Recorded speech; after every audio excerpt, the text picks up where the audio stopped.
Objectives. After listening to this module, you'll be able to identify two concepts. Number one, everyone has to deal with stress. No one is immune. And number two, we'll all most likely deal with some stress to some extent all throughout our lives.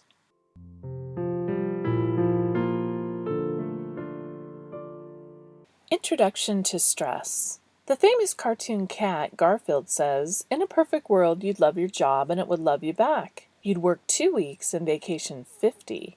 You'd always be first in line. Sleeping would be an Olympic event. TV would actually make you smart. Mornings would start later in the day."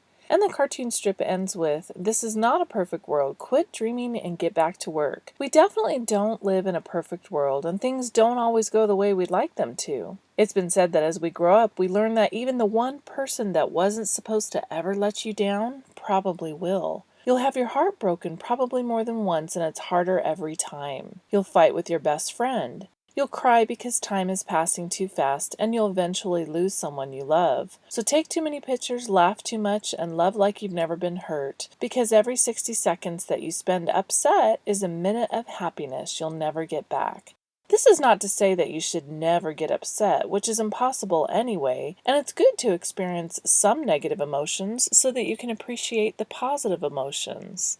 But I think it's good to get in the habit to take a step back whenever you're about to get upset, angry, frustrated, irritated, etc., and evaluate whether or not the situation truly warrants a stressful reaction.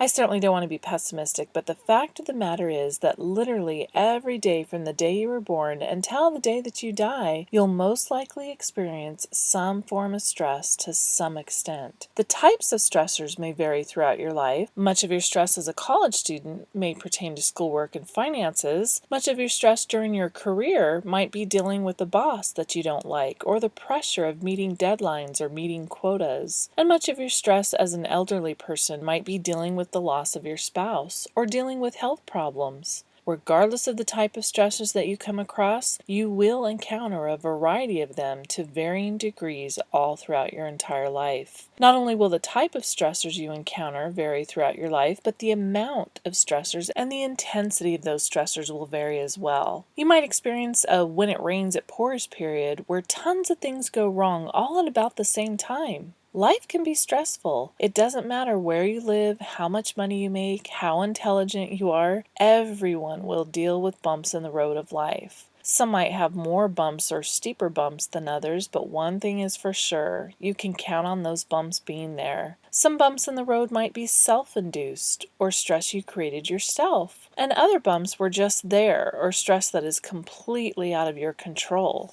Regardless, you will encounter stressors to varying extents all throughout your life. Yet, how many of us have received some type of training or education as to how to deal effectively with stressors and the accompanying stressful emotions? We're taught how to read and write, but what about how to deal with rejection and devastation? We're taught how to ride a bike, but what about how to deal with despair and depression? We're taught how to drive a car, but what about how to deal with anger and frustration? Unfortunately, many people have not been taught how to deal effectively with stress.